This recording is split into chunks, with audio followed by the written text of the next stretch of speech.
പ്രസംഗത്തിന് വേണ്ടിയല്ല. പ്രസംഗം ആർക്ക് വേണ്ടിയാണ്? ജനങ്ങൾക്ക് വേണ്ടിയാണ്, നിങ്ങൾക്ക് വേണ്ടിയാണ്. അത് നിങ്ങൾ തിരിച്ചറിയുക. ഓക്കെ, ഇവിടെ അതുപോലൊരു പ്രശ്നമാണ് ഇവിടെ ആദരവെന്ന് പറയുന്നത്. അതായത് ദൈവം തൻ്റെ ജനത്തെ ആദരിച്ചു എന്ന് പറയുന്നത്. ആദരിച്ചു എന്നല്ല ശരിക്കും പറഞ്ഞു കഴിഞ്ഞാൽ അനുതാപത്തിൻ്റെ അവിടെ പറയുന്നത് തീഷ്ണത. ഒന്നാമത് വെച്ചിരിക്കുന്നത് തീഷ്ണത. ഗോഡ് വാസ് ജെലസ് എന്ന് വെച്ച് കഴിഞ്ഞാൽ എൻ്റെ ജനം, അതാണ് തീഷ്ണത പറയുന്നത്. അതായത് ദേ ആർ മൈ പീപ്പിൾ.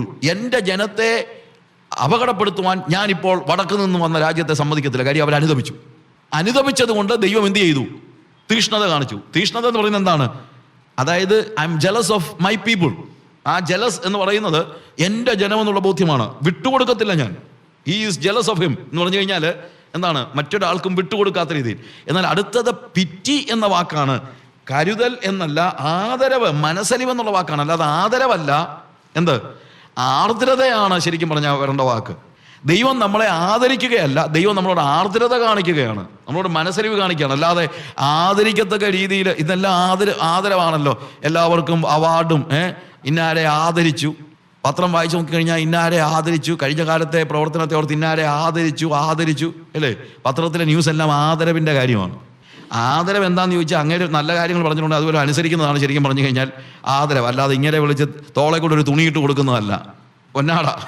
അതല്ല ആദരവ് എന്ന് പറയുന്നത്. ആദരവ് അദ്ദേഹം പറഞ്ഞ് നിങ്ങളെ പഠിപ്പിച്ചിട്ടുണ്ടെങ്കിൽ, പക്ഷേ ഇന്നിപ്പോൾ പഠിപ്പിച്ചിട്ടുള്ളവരെ ഒന്നും അല്ല ആദരിക്കുന്നത്. അതെല്ലാം ഒരു അഡ്ജസ്റ്റ്മെൻറ്റാണ്, നിങ്ങൾക്കറിയാമല്ലോ.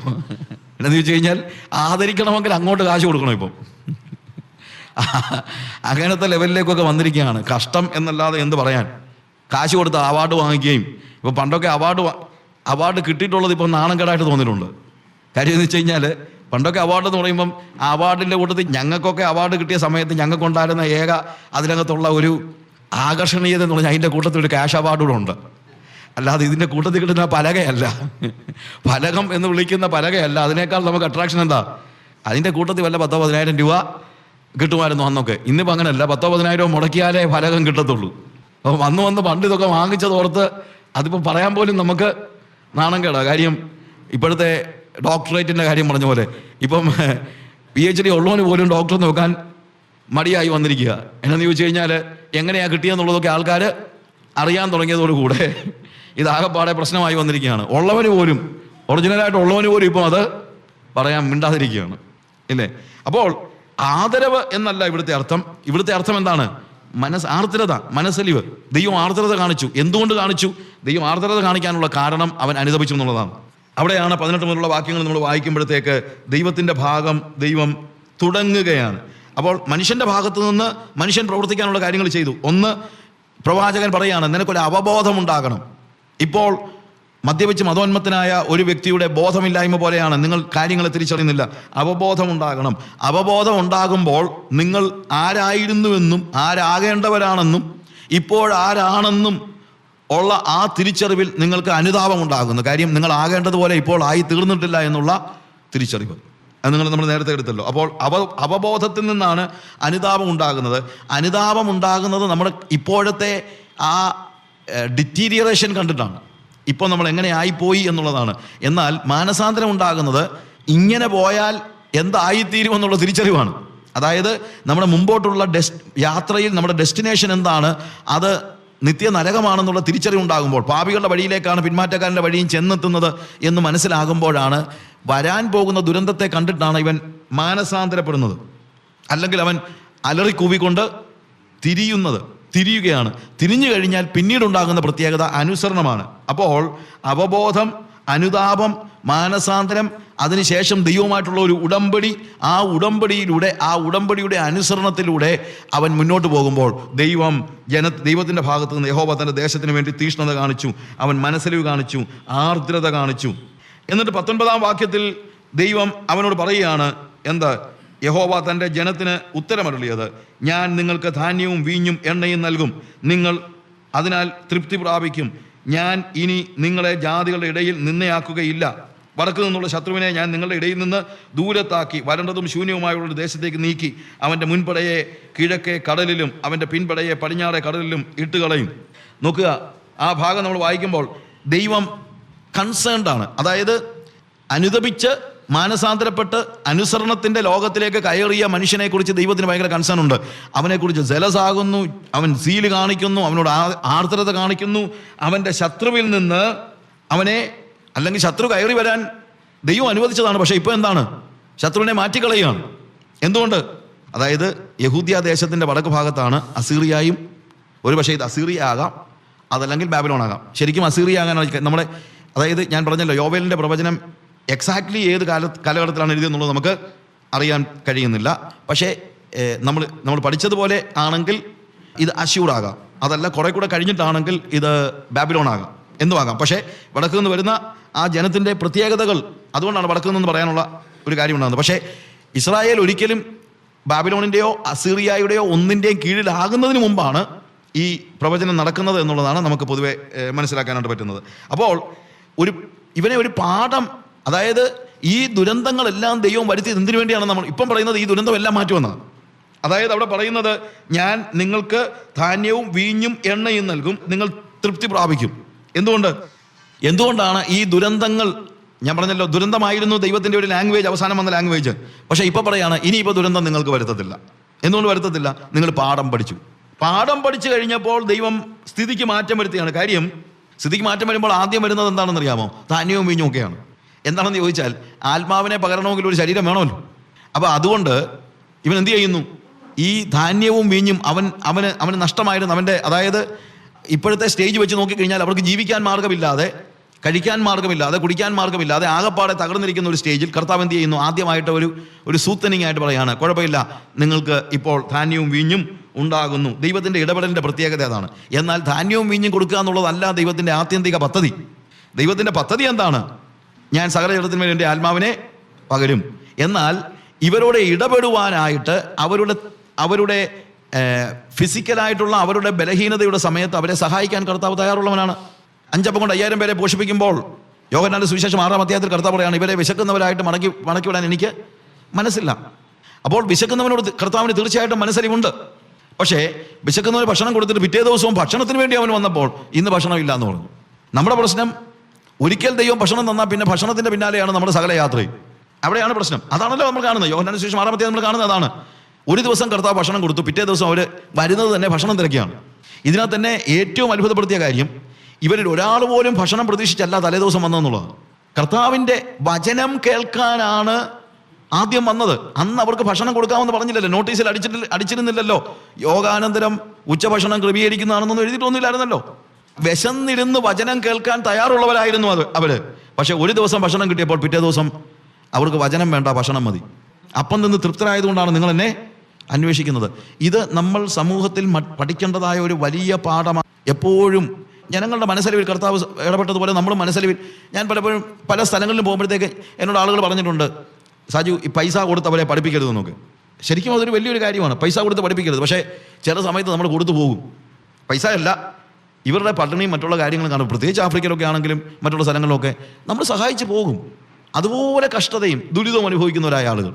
പക്ഷെ ഒരു പ്രശ്നമുണ്ട്, ഒരിക്കൽ ഇത് കൊടുത്തു തുടങ്ങിക്കഴിഞ്ഞാൽ ഇതിവിടെ നമ്മൾ കണ്ടുകൊണ്ടിരിക്കുന്ന കാര്യമാണ്. അപ്പം അതുകൊണ്ട് ഇവിടുത്തെ പ്രത്യേകത എന്താണ്? ഇവരോട് ഈ കർത്താവിൻ്റെ മനസ്സലിവ് കൊണ്ട് ഇവരെന്ത് ചെയ്യുന്നു? കർത്താവ് എന്ത് ചെയ്യുന്നു? നിങ്ങൾക്ക് ധാന്യവും വീഞ്ഞ് ഞാൻ ഒഴുക്കി തരുമെന്ന് പറയുന്നു. അത് കർത്താവിൻ്റെ മനസ്സലിവിൻ്റെ പ്രത്യേകതയാണ്. കർത്താവ് മനസ്സലിവുള്ളവനാണ്. ദൈവത്തിനൊരു പാഠം പഠിപ്പിക്കണമെങ്കിൽ പോലും ആ പഠിപ്പിക്കുന്നതിന് മുമ്പ് നമ്മളെ ഒന്ന് സൂത്തം ചെയ്തിരുത്തുക എന്ന് പറയുന്നത് കർത്താവിൻ്റെ ഒരു പ്രത്യേകമായ ഒരു സിസ്റ്റമാണ്. നമ്മളൊന്ന് ആലോചിച്ച് നോക്കിയേ, അബ്രഹാമിൻ്റെ ചരിത്രം നമ്മൾ ഉൽപ്പത്തി പുസ്തകം 14-ാം അധ്യായം വായിക്കുമ്പോഴത്തേക്ക് അവൻ 5 രാജാക്കന്മാരെ 4 രാജാക്കന്മാർ തോൽപ്പിച്ചു, അതിനകത്ത് സോദോം രാജാവിനെ ഉൾപ്പെടെ. എന്നിട്ട് അവർ പിടിച്ചുകൊണ്ട് പോകുന്ന കൂട്ടത്തിൽ ലോത്തിനെ കൂടെ പിടിച്ചുകൊണ്ട് പോയി. നമുക്ക് ചരിത്രം അറിയാലും 318 അഭ്യാസികളെയും കൊണ്ട് അബ്രഹാം ചെന്നിട്ട് തിരിച്ച് അവരെ തോൽപ്പിച്ച് ഈ 9 രാജാക്കന്മാരുടെ സ്വത്തും കൊണ്ട് മടങ്ങി വരികയാണ്. കാര്യം അന്നത്തെ ഒരു പ്രത്യേകത, യുദ്ധം ജയിക്കുന്ന രാജാവിൻ്റെ വകയാണ് എല്ലാം. അന്ന് രാജാക്കന്മാരെന്ന് പറഞ്ഞാൽ കൊച്ചു കൊച്ചു രാജാക്കന്മാരല്ല, വലിയ വലിയ രാജാക്കന്മാരൊന്നും അല്ല, ട്രൈബൽ കിങ്സ് ആണ്. അതിനകത്ത് ഒരു ട്രൈബൽ കിങ്ങാണ് ശരിക്കും പറഞ്ഞു കഴിഞ്ഞാൽ അബ്രഹാമും. അങ്ങനെ 5 രാജാക്കന്മാരെ തോൽപ്പിച്ച 4 രാജാക്കന്മാരെ തോൽപ്പിച്ച അബ്രഹാമിൻ്റെ കയ്യിൽ ഇപ്പോൾ 9 രാജാക്കന്മാരുടെ സമ്പത്ത് മുഴുവൻ കയ്യിലുണ്ട്. അപ്പോൾ ഒരുപക്ഷെ അബ്രഹാം ചിന്തിച്ച് കാണും, കുഴപ്പമില്ലടാ, ഞാൻ കുറച്ച് നാളൊക്കെ ഇച്ചിരി വിഷമിച്ചെങ്കിലും ഈ 318 എണ്ണത്തിനെ എങ്ങനെ തീറ്റിപ്പോറ്റെന്നൊക്കെ പ്രയാസപ്പെട്ടെങ്കിലും ഇടയ്ക്കിടയ്ക്ക് ഇതുപോലൊരു യുദ്ധമൊക്കെ ദൈവം ഒപ്പിച്ച് തരികയാണെങ്കിൽ, അങ്ങനെയാണ് നമ്മൾ പറയുന്നത്, കർത്താവ് ഇടയ്ക്കിടയ്ക്കൊക്കെ ഒരു യുദ്ധമൊക്കെ ഒന്ന് അഡ്ജസ്റ്റ് ചെയ്ത് തരികയാണെങ്കിൽ നമുക്ക് ഇവരെ പോറ്റി പുലർത്താനുള്ളതേ ഉള്ളൂ. അത് തന്നെയല്ല, ഇച്ചിരി പൈസ കയ്യിലിരിക്കട്ടെ, എപ്പോഴാണ് ഒരു ആവശ്യം വരുന്നെന്നുള്ളത് അറിയാമോ, ഇരിക്കട്ടെ. അങ്ങനെ ഈ പണത്തെക്കുറിച്ചുള്ള മോഹത്തോടുകൂടെ, അല്ലെങ്കിൽ ഇനിയിപ്പോൾ ഇവരെ പിടിച്ചുവിടാനും പറ്റത്തില്ലല്ലോ. 318 അഭ്യാസികൾ വീട്ടിൽ ജനിച്ച അഭ്യാസികളെ പിടിച്ചുവിടാനൊന്നും പറ്റത്തില്ലല്ലോ. കാര്യം ഇപ്പോൾ ഈ യുദ്ധം ചെയ്തതുകൊണ്ട് ഇനിയിപ്പം ഈ രാജാക്കന്മാർ എപ്പോഴാണ് പുറകെ വരുന്നെന്നുള്ളത് അറിയത്തില്ല. അപ്പോൾ അതുകൊണ്ട് ഇങ്ങനെ പേടിച്ചും ഭയപ്പെട്ടും എന്നാൽ അതേസമയം പൈസ കിട്ടുന്നതിനുള്ള സന്തോഷത്തോടും ഒക്കെ ഇരിക്കുന്നതായ സമയത്ത് ദൈവം അബ്രഹാമിനോട് ഇടപെടാനായിട്ട് ദൈവത്തിൻ്റെ ഒരു പ്രതിനിധിയെ പറഞ്ഞു വിട്ടു. അതാണ് മൽക്കിസദേക്ക്. മൽക്കിസദേക്കിനെ ദൈവം അബ്രഹാമിൻ്റെ മുമ്പിൽ അയച്ചത്, നമ്മളൊക്കെ ഉദ്ദേശിക്കുന്നത് അബ്രഹാം മൽക്കിസദേക്കിന് ദശാംശം കൊടുത്തു, അതുകൊണ്ടാണ് പാവം ജീവിച്ചതെന്ന്. പ്രിയമുള്ളവരെ, നമുക്കൊത്തിരി തെറ്റിദ്ധാരണകളുണ്ട്. മൽക്കിസദേക്ക് ഒരു പാവം പിടിച്ച വഴിപോക്കൻ ഇടയ്ക്ക് വന്നു, അബ്രഹാമിനെ അനുഗ്രഹിച്ചു, എന്നാൽ പിന്നെ അന്നേരം പൈസ എല്ലാം കൊണ്ട് കൊടുത്തു. പ്രിയമുള്ളവരെ, മൽക്കിസദേക്ക് അങ്ങനെ ഒരു വഴിപോക്കനൊന്നുമല്ല. അവൻ ശാലേം രാജാവായ മൽക്കിസദേക്ക് എന്ന് പറയുന്നത്, സദോക്ക് എന്ന് പറയുന്ന വാക്കിൻ്റെ തന്നെ അർത്ഥം നീതി എന്നാണ്. നീതിയുടെ രാജാവാണ് അവൻ, സമാധാനത്തിൻ്റെയും രാജാവാണ്. നീതിയുടെയും സമാധാനത്തിൻ്റെയും രാജാവാണ് തന്നെയല്ല, മൽക്കിസദേക്കാണ് ഈ ക്ഷീണിച്ചു വന്ന സകല ജനതയ്ക്കും ആവശ്യമായ അപ്പവും വീഞ്ഞും കൊണ്ട് കൊടുക്കുന്നത്.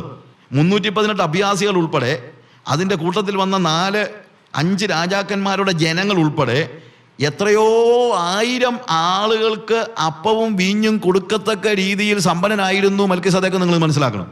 അല്ലാതെ നമ്മുടെ ഭാഷ പറഞ്ഞ അത്തപ്പാടി ഒന്നും അല്ലായിരുന്നു. എന്നാൽ ഈ മൽക്കിസദേക്കിന് അബ്രഹാം ദശാംശം കൊടുക്കുന്നതിൻ്റെ അർത്ഥം എന്നാന്ന് ചോദിച്ചു കഴിഞ്ഞാൽ, അവൻ ദൈവത്തിൻ്റെ പ്രതിനിധിയാണെന്ന് തിരിച്ചറിഞ്ഞതുകൊണ്ടാണ്. അല്ലാതെ അവന് പൈസ ഇല്ലാഞ്ഞുകൊണ്ടൊന്നുമല്ല. ദൈവത്തിൻ്റെ പ്രതിനിധിയായി അവനെ തിരിച്ചറിഞ്ഞതുകൊണ്ട് മാത്രമാണ് ദശാംശം കൊടുക്കുന്നത്. ഞാൻ പറഞ്ഞു മനസ്സിലാക്കണം. എന്നാൽ എന്താണ് അബ്രഹാം അനുഗ്രഹിച്ചപ്പോൾ പറഞ്ഞത്? വലിയൊരു സന്ദേശം പറയുകയാണ്, വലിയൊരു പാഠം പറയുകയാണ്. എന്താണെന്നറിയാമോ? സ്വർഗത്തിനും ഭൂമിക്കും നാഥനായ യഹോവയാൽ അബ്രഹാം അനുഗ്രഹിക്കപ്പെടുമാറാകട്ടെ. നിന്റെ ശത്രുക്കളെ നിന്റെ കയ്യിൽ ഏൽപ്പിച്ചു തന്ന യഹോവ അനുഗ്രഹിക്കപ്പെടുമാറാകട്ടെ. 2 കാര്യങ്ങൾ അബ്രഹാമിനെ പഠിപ്പിക്കാനാണ് മൽക്കിസദേക്ക് പോയത്. എന്താണെന്നറിയാമോ? ഒന്ന്, നിന്നെ അനുഗ്രഹിച്ചിരിക്കുന്നത് ശാലേം രാജാവോ ഈ 5 രാജാക്കന്മാരുടെ സ്വത്തോ ഒന്നും അല്ല മോനെ. നീ ആരുടെ പിന്നാലെയാണ് പോയത്? Maker of heavens and earth, സ്വർഗത്തിനും ഭൂമിക്കും നാഥനായ യഹോവയാണ് നിന്നെ അനുഗ്രഹിച്ചിരിക്കുന്നത്. അത് മറന്നു പോകരുത്. അതുകൊണ്ട് ശാലേം രാജാവിൻ്റെ അല്ലെങ്കിൽ സോദോം രാജാവിൻ്റെ സ്വത്തൊക്കെ നീ കൊടുത്തേച്ച് പോവും. നീ അതിൻ്റെ പിന്നാലെ പോകരുത്. പിന്നെ നീ ഒരു കാര്യം കൂടെ മനസ്സിലാക്കണം. നീ ഉദ്ദേശിക്കുന്ന പോലെ ഈ 318 അഭ്യാസികൾ ഉള്ളത് കൊണ്ടൊന്നും അല്ല നീ വിജയിച്ചത്. എടാ, 4 രാജാക്കന്മാരെ തോൽപ്പിച്ച 5 രാജാക്കന്മാരുടെ സൈന്യത്തെ തോൽപ്പിക്കത്തക്ക രീതിയിലുള്ള ശക്തിയൊന്നും നിന്റെ 318 അഭ്യാസികൾക്കൊന്നും ഇല്ല. പിന്നെ സംഭവിച്ചതെന്നാന്ന് ചോദിച്ചു കഴിഞ്ഞാൽ, ദൈവം നിന്റെ ശത്രുക്കളെ എല്ലാം കൂടെ ഒരു കയറിട്ട് കുലുക്കി കൂട്ടിക്കെട്ടി നിന്റെ മുമ്പിലോട്ട് ഇട്ട് തന്നതാണ്. അവിടെ പറയുന്ന വാക്കതാണ്, നിന്റെ ശത്രുക്കളെ നിന്റെ കയ്യിൽ ഏൽപ്പിച്ച് തന്ന എന്ന് വെച്ച് കഴിഞ്ഞാൽ, നീ ഒന്നും ചെയ്തതല്ല, യുദ്ധം ചെയ്തത് ആര് തന്നെയാണ്? യഹോവയാണ്. നിന്റെ കയ്യിൽ ഏൽപ്പിച്ചു തന്ന യഹോവ അനുഗ്രഹിക്കപ്പെടുമാറാകട്ടെ. ഇതൊരു ഭയങ്കര സന്ദേശമായി പോയി. അബ്രഹാം ആത്മീയനായിരുന്നത് കൊണ്ട് പെട്ടെന്ന് തന്നെ കാര്യങ്ങൾ മനസ്സിലായി. നമുക്കാണെങ്കിൽ മനസ്സിലാകത്തില്ല. സോദോം രാജാവിൻ്റെ അടുത്ത് ചെന്ന് അബ്രഹാം പറയുന്ന വാക്ക് ശ്രദ്ധിച്ചിട്ടുണ്ടോ? നിന്റെ കയ്യിൽ നിന്ന് ഒരു ചരടാകട്ടെ ഒരു വാറാകട്ടെ സ്വീകരിക്കുകയില്ല എന്ന് സ്വർഗത്തിനും ഭൂമിക്കും നാഥനായ യഹോവയുടെ മുമ്പിൽ ഞാൻ സത്യം ചെയ്യുന്നത്. അതായത് മൽക്കിസദേക്ക് പറഞ്ഞ സെയിം വാക്കാണ് ഇവിടെ ഉപയോഗിക്കുന്നത്. എന്നതിൻ്റെ അർത്ഥം, മൽക്കിസദേക്ക് ഒരു വലിയ പാഠം പഠിപ്പിക്കാൻ ചെന്നയാളാണ് അബ്രഹാമിനെ. അവൻ്റെ പിന്മാറ്റത്തിൻ്റെ അവസ്ഥയിൽ, അബ്രഹാമിൻ്റെ പിന്മാറ്റത്തിൻ്റെ സമയത്ത് ദൈവം അയച്ച ദൈവത്തിൻ്റെ പ്രതിനിധിയാണ്. എന്തിന്? ധനം, സംരക്ഷണം, ഈ വക കാര്യങ്ങൾ ദൈവത്തിൻ്റെ വകയാണ്. അതിനുവേണ്ടി നീ ഭൂമിയിലുള്ള ഒരു രാജാവിനെയും ആശ്രയിക്കരുത് എന്ന് പഠിപ്പിക്കാൻ ദൈവം അയച്ച ദൈവത്തിൻ്റെ പ്രതിനിധിയാണ് ശാലേം രാജാവായ മൽക്കിസദേക്ക്.